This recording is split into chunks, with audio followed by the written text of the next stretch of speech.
From trains that run through restaurants to railroads so high up that you need an oxygen mask to breathe, today we're going to board some locomotives and explore the most dangerous and bizarre railways on the planet. Picture this, you've taken the love of your life out for a meal and the weather is nice, so you sit outside. You ask her, "How's the food, hun?" And she replies, "This is the life on the narrow train street in Hanoi, Vietnam. Outside of operating times, it looks like any other street lined with restaurants and cafes until you spot the train track running straight down the middle of the road. See, at 3 p.m. and 7 p.m. every day, locals and tourists have to scramble out of the way as a huge train flies down the street at high speed just a few inches from the buildings on either side. But how did such a crazy railway come to exist? Well, in 1902, Vietnam was controlled by the French colonial empire and they wanted to connect Hanoi to other parts of the country by constructing railways in barren, unpopulated areas. But as the city grew, houses started to be built around the tracks to accommodate the rising population, and the narrow train street was born. In 2006, Vietnam's government actually banned residential buildings from being built within 16 feet from railways, but by then the narrow train street had become a popular tourist destination, and some locals had taken advantage by opening cafes along the road to bring in even more visitors. This increased popularity made the streets even more chaotic and dangerous, and in order to get the perfect pic of the approaching trains, tourists often get dangerously close to the rails. In 2019, one driver reported that he'd had to make 3 emergency stops to avoid hitting tourists taking selfies, and the government officially closed the street that year due to safety concerns. But some of the cafes stayed open and they still encourage tourists to sneak onto the street and sit down for a drink as the trains roll through. Incredibly, there haven't been any reported deaths on Train Street, but in 2022 a tourist was struck by a train and injured while taking a photo on the track. Furthermore, hundreds of railway accidents occur in Vietnam every year due to lax safety protocols, and in 2011 there were 263 fatalities on the country's train networks. So as tourists continue to visit narrow Train Street, it feels like a matter of time until somebody loses their life, and all it'll take is one misstep or stumble for tragedy to strike. Still, other railways have already seen their fair share of tragedy, and one of the most accident-prone is the Indian Rail Network. With a daily ridership of over 23 million people, it's ridiculously busy, and it's common for passengers to ride on the roof or hold on to the side of a carriage to make it onto their train. And the chaos doesn't stop there, as some of the trains are only able to move at a maximum speed of 6 miles per hour, and they're often delayed for up to 12 hours. Fortunately, a ticket on board this claustrophobic caboose won't break the bank because an overnight ride costs as little as $3. But unfortunately, these low ticket prices combined with increasing costs in the freight industry mean that the country's rail network is rapidly losing money at a rate of $4.5 billion a year. This has resulted in underfunding, which has already had deadly consequences, with collisions, fires, and overcrowding causing 2 deaths an hour on the railways, totaling 21,000 casualties in 2022 alone. That's 1,500 more people than the capacity at Madison Square Garden. For context, in 2023, just 995 people lost their lives in rail-related accidents in the US, so India has a serious problem.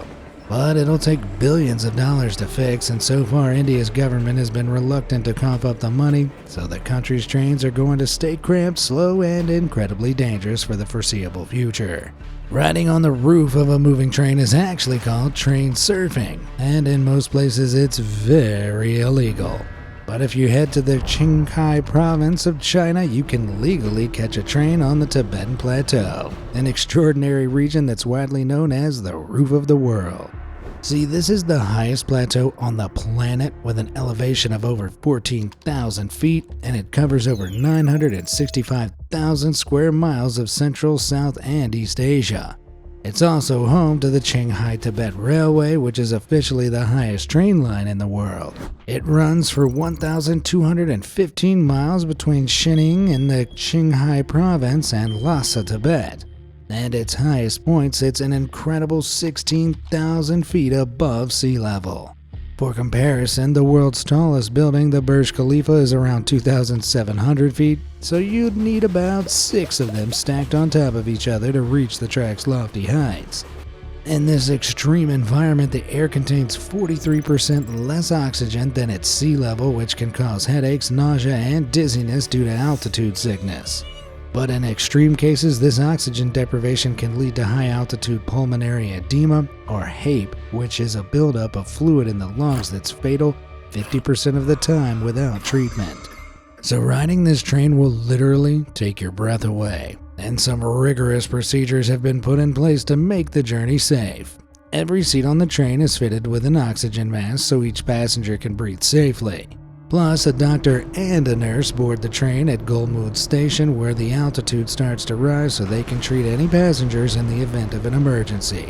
If you think that's extreme, before you're even allowed on the train, you have to fill in a passenger health registration card, which is essentially a disclaimer acknowledging the risks of traveling at such high altitude. Without these measures, riding on the train could literally cost you your life due to HAPE. But the dangers on the plateau don't just extend to the atmosphere. Several parts of the railway are built on permafrost, which is a layer of soil under the ground that historically stays frozen throughout the year. However, rising temperatures caused by climate change mean that this ground is starting to melt, and the upper layers around the railroad have started to become a wet swamp in the summer. This change can lower the elevation by up to nearly 12 inches, which has caused severe damage to some of the railway's bridges. Furthermore, if the lower levels of permafrost start to melt too, it could lead to an entire railway buckling in certain sections. I just hope nobody's running on it when that happens. Imagine getting stranded on the isolated plateau, trying to breathe as your dwindling oxygen supply slowly runs out. Forget highest railway in the world, this trek has so many obstacles it may as well be a Mario Kart course.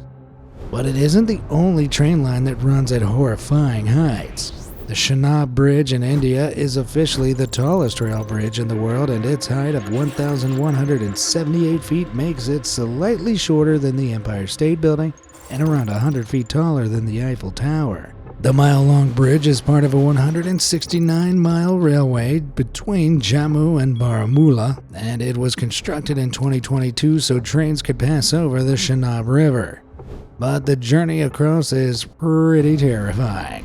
Alongside the heady heights, this sky-high railway is located in an area that's prone to strong earthquakes that have been measured at 8 on the Richter scale. Earthquakes of this magnitude can destroy entire buildings, and the bridge has already faced quakes which have made it shake violently. Furthermore, on a regular day, the wind gusts on the bridge reach a horrifying 160 miles per hour, which is as powerful as a Cat 5 hurricane. For context, that's the highest possible rating, and when Hurricane Katrina reached Louisiana in 2005, it was just a Cat 3 with wind speeds of 115 miles per hour. So if you stepped outside the train, you could easily be blown off the bridge and even from the safety of your seat. Each ride across feels more like a plane journey with extra turbulence. Fortunately, the engineers took lots of precautions to make this bridge durable in its extreme environment. For instance, its steel trestles and concrete pillars are specifically designed to withstand magnitude 8 earthquakes. But the train doesn't actually ride on these curved supports at all, although that would be pretty awesome. In fact, the rail track is actually isolated from the bridge completely, and it sits on mobile spherical bearings instead of being rigidly fixed to the ground. This means that if an earthquake does strike, the bridge will shake, but the motion will be absorbed by the bearings and it won't transfer to the track itself. The design is genius, but building it was no easy feat, and it took 20 years and nearly $200 million to plan and construct, which is coincidentally what you'd have to pay me to cross it. But the Chenab has proven sturdy so far. In 2024, a trial crossing was conducted and passenger service is expected to begin at some point in 2025. Still, until the track has stood for a few years, I wouldn't risk riding on it. I'll just wait at the back of the line. Totally scared of heights. Totally prepared to ride. If riding on top of a towering bridge isn't scary enough for you, then what about a trip on a train that hangs underneath the track? Let me just grab a puke bag real quick. One of the biggest downsides to trains is that they only run on fixed tracks, which takes up a lot of space and makes transport impossible in places with very uneven terrain. But in the late 19th century, engineers in Germany's hilly Wupper Valley tried to figure out how to solve this problem, and their solution was the Wuppertal Schwebebahn. This is the oldest suspension monorail in the world, and unlike traditional trains that run on top of two rails, it's suspended underneath a single rail, which lets it pass over hilly terrain, roads, and rivers. The system worked perfectly for the Wupper Valley, and the Schwebebahn runs for 8 miles above the River Wupper at a maximum height of 39 feet, still carrying up to 80,000 passengers every day. But although the suspended monorail solves some of the issues with traditional railways, when something goes wrong, these flying trains can be far more dangerous. This became clear in April 1999 when a train in the Wuppertal collided with a piece of equipment accidentally left behind by a construction worker and dislodged from its rail before crashing into the river below. Now, a train derailment on any track is a serious issue, but they're rarely life-threatening. But the Wuppertal train fell for around 30 feet before hitting the water, causing 5 passengers to lose their lives while another 49 sustained serious injuries. It was a tragedy, but the crash was just a freak accident, and there haven't been any other fatalities on the line since. Furthermore, the disaster hasn't deterred other countries from building their own suspension monorails. In 2023, the government in Wuhan, China unveiled the Optics Valley Skyrail, a futuristic transport system that runs for 6.5 miles between Zhufangshan and Longquangshan. The design is similar to the Schwebebahn, but it's completely driverless, and terrifyingly, the floor is made out of glass. Yep, as the Skyrail flies over highways and train tracks at 40 miles per hour, the passengers can look down at the ground flying past 65 feet below. Dropping from that elevation would be disastrous, so this train isn't for the faint of heart, and if you're afraid of heights, you're probably way better off catching the bus. Of course, sometimes it can be just as dangerous down on ground level. Just look at these rickety tracks in Cambodia that the government think might pass over live landmines. During the 70s, Cambodia was controlled by the violent genocidal Khmer Rouge regime and its dictator Pol Pot. Though the regime only lasted 4 years and was overthrown in 1979, the devastation it caused still hangs over everyday life in the country, and its rail system was so ravaged by guerrilla warfare that the current government have warned that there may still be mines under some sections of the track. The service has been left unmaintained for decades, and after the war, only one passenger train ran on the network a week that was so slow it could be outwalked. But people still needed to get around and transport goods between towns, so in the 80s, civilians around Battambang and Pol Pot started building their own unofficial trains out of bamboo that soon became known as noris. Each one is comprised of 2 separate sets of wheels and axles with a bamboo platform placed on top. This is all powered with a motorcycle engine that can push them up to 25 miles per hour along the country's existing railways. As you can imagine, this DIY service was illegal and completely unregulated, but the government turned a blind eye because they were so useful for the population, and it would be pretty difficult to enforce a total ban anyway. Still, the noris weren't exactly safe, and it wasn't just the poor condition of the tracks or potential landmines underneath them that put the drivers in danger. See, the noris use the same tracks as Cambodia's official train service, so if you got unlucky, your trip could coincide with a real freight or passenger train, and you'd find yourself in a very one-sided game of chicken. We all know who's coming off worse in that collision, so the nori drivers would have to quickly disassemble their carts, pull them off the track, and get out of the way. Despite the danger, the noris were a staple of Cambodian life until 2017, when the government decided enough was enough and started developing a new official railway to connect the country. This made the bamboo trains redundant, but they didn't die completely. By this point, they'd become an important part of Cambodian culture, so a new honorary nori track was constructed 12 miles from Battambang that largely acts as a tourist attraction. This means that you could still take a bamboo train through Cambodia's beautiful countryside without having to play chicken with a fully sized freight train, or worry about running over a landmine. In contrast, some railways are still pretty explosive. like the Ferrovia Circummetnea in Sicily that takes its passengers around a live volcano. Mount Etna is the largest and most active volcano in Europe, with eruptions occurring multiple times throughout the year. That doesn't sound like the ideal spot for a railway, but the Circummetnea was still built between 1895 and 1898 to provide a rail service to 5 isolated towns around Etna's base. The whole route runs 68 miles around the volcano, with its highest point rising 3,150 feet above sea level. The proximity to Etna makes the ride pretty scary, and over the years there have been multiple instances where eruptions have covered the tracks with lava and canceled the service. Furthermore, the train originally stopped at a village called Mascali, but in 1923 an eruption sent lava pouring through the town and destroyed it completely. Now I know what you're thinking.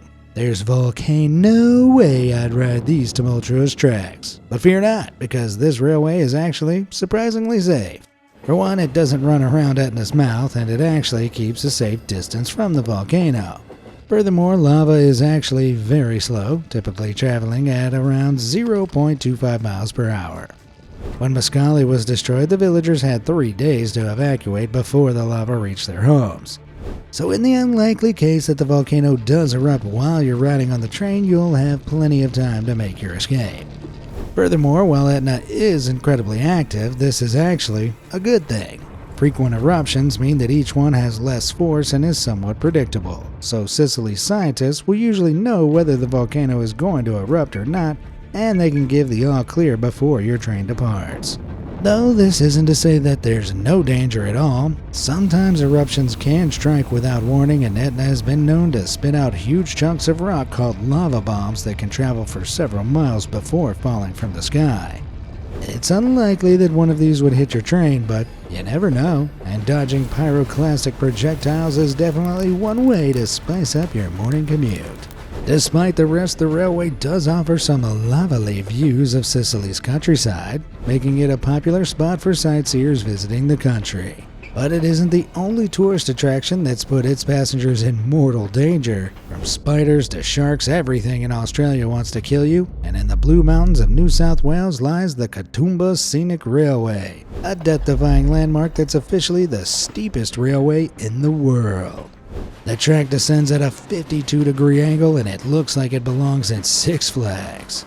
But it was initially built in 1878 to bring coal and kerosene from mines to a larger railway further up the mountain.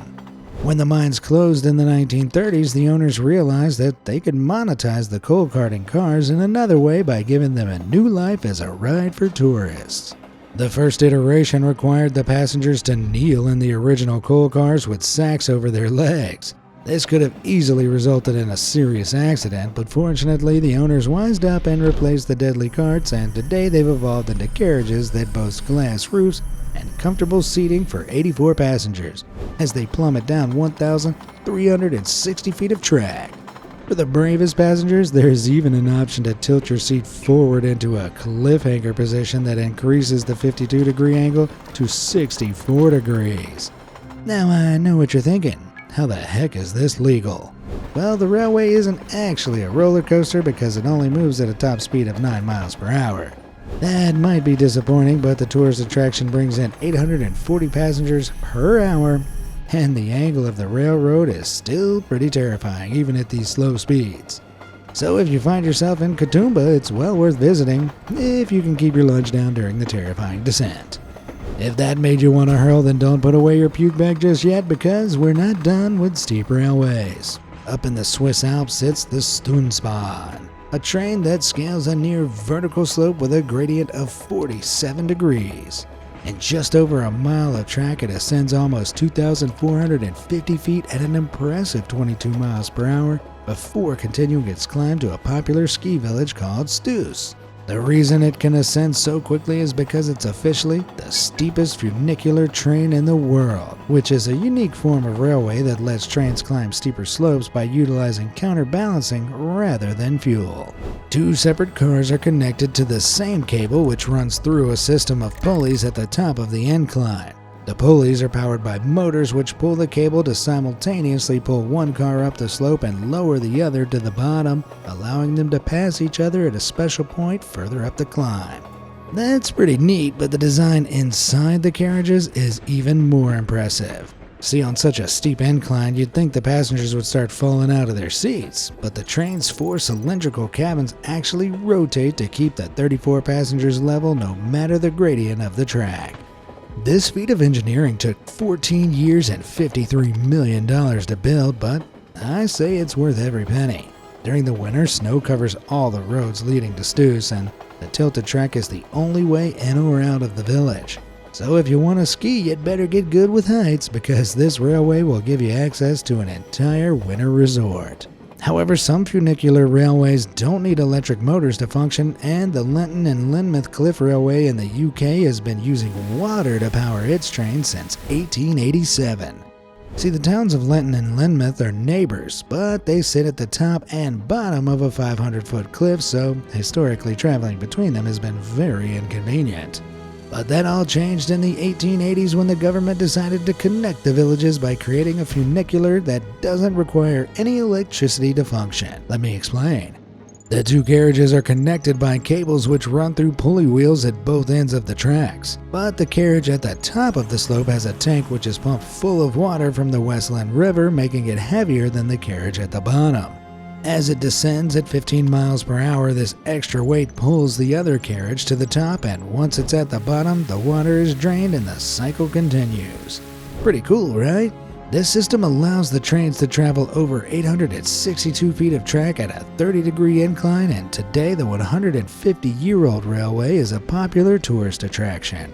The design is pretty smart, but funiculars like this only really work over shorter distances, and when a longer railway needs to make drastic changes in elevation, the engineers need to come up with an alternative approach. One of the smartest solutions can be found on the Bernina Express, a 76-mile-long railway that runs through glaciers, mountains, and giant valleys between Chur in Switzerland and Tirano, Italy. This beautiful route involves extreme elevation changes as it climbs from an altitude of 1,400 feet in Tirano to a maximum 7,400 feet at Ospizio Bernina in Switzerland. On this 6,000 feet climb, there's a limit to how steep the track can be before the train will start to roll backwards, and anything above a 4-degree incline will cause the wheels to lose their forward momentum. A funicular wouldn't work over such long distances, so the engineers figured out how to literally get around this issue by constructing the Bruzio Spiral Viaduct. This is a 360-degree spiral that allows the train to rapidly climb 32 feet over just 360 feet of track. Structures like this let trains make steep climbs over much shorter distances without running the risks of rolling backwards. But some of the other risks on the Bernina Railway can't be avoided so easily. Due to its winding path through the mountains, the railway is regularly subjected to avalanches and landslides. Every morning, a scout train is sent out before the passenger service begins to clear any rocks and rubble from the track. But that isn't always enough to prevent disaster, and in 2014, a different train line operating in the same area was struck directly by a landslide. 3 of the train's 7 coaches were derailed, tumbling down a steep embankment next to the track. One of these cars even ended up teetering on the edge of a large ravine, so the passengers had to gather on one side of the carriage to keep its balance and stop it from plunging into the gap. Of the 200 passengers on board, 16 were injured, and one of them succumbed to their injuries in hospital and passed away. The train didn't belong to the Bernina Express, but the railway passes through the exact same mountains and could have easily suffered the same fate. This shows that the railway really puts the pretty into pretty deadly, and sometimes looks can be deceiving. Although this next track is an open book because it's as ugly as it is dangerous. Dubbed the worst railroad track in America, the Napoleon Defiance and Western Railroad runs for 53 miles between Indiana and Ohio, and since it was built in 1855, the senior citizen is in desperate need of a makeover. See, parts of the train line used to pass through the now drained Great Black Swamp, and the wet soil constantly degraded the tracks, making it difficult to keep them in suitable conditions. This led to decades of neglect and underinvestment, and eventually the tracks became so warped and wobbly that the railway started seeing some of the highest derailment rates in the country. Often derailments aren't a major issue and the train just has to be replaced after slipping from the tracks, but occasionally derailments can cause huge crashes, leading to the destruction of cargo or injuries and fatalities amongst passengers. So frequent derailments are a ticking time bomb, and in 2008 the entire line was classified as accepted. Now, I know that sounds like a good thing, but it's actually the lowest possible track classification, and it means that the tracks are so dangerous that they can't be used by passenger trains. Furthermore, it limits any freights on the railway to a max speed of 10 miles per hour to prevent derailments, which is slower than the average man and woman's sprinting speed. The railroad was old, ugly, and useless, just like your mama. But in 2012, a company called Pioneer Rail Corp thought it had potential, so they purchased it for $5.4 million and started to restore it. Over the next decade, over 13 miles of the track were replaced, and it had such a glow-up that in 2023, the new and improved railway was even named Short Line of the Year by Railway Age magazine. Wow, what an inspirational story. With a little TLC, even America's worst train lines can go on to win prom queen. Of course, over $9 million was spent rebuilding the NDW, which is a pretty sizable investment. But sometimes the construction of a railway can come at an even higher price, and building the Corando Scenic Railway in Australia cost several lives. With tracks that stretch for 23 miles and reach heights of over 1,000 feet, this train line transports tourists through a chain of mountain ranges in Queensland called the Great Dividing Range. But these twisting tracks have a bloody history. See, the Corando Railway was originally built to link gold mines in the mountains to the coast and cairns, as they were previously only accessible with carts and mules. Construction on the railway began in 1886, but it wasn't an easy undertaking, and at the time it was deemed to be one of the most ambitious railway projects ever. The Corando required 1,500 men working simultaneously who were given picks, shovels, and dynamite to carve a path for the railway through the mountain. They moved over 100 million cubic feet of earth to make room for the tracks while dealing with dangerous swamps, deadly creatures, steep cliffs, and outbreaks of diseases such as malaria and dysentery. Man, is this a construction site or a Final Destination movie? By the time the railway opened in 1891, 32 men had perished in its construction. But by 1936, the mines had largely closed and the railway was converted into a tourist train for sightseeing tours. Today, it's one of the top attractions in Queensland, but the danger isn't all in the past. In March 2010, disaster struck when a train crashed straight into a giant mudslide that had obstructed the tracks. The train was derailed, and of the 224 passengers aboard, 5 required hospitalization. Thankfully, there were no casualties, and the railway's death toll hasn't increased. But whether you're in the 19th or 21st century, these tracks are out to get you, and you can never be too careful when catching a train in Corando. With that, we've reached the end of the line. If you enjoyed this video, why not check out some other extreme railways and let me know in the comments below which insane train line was your favorite. Thanks for watching, and I'll see you next time.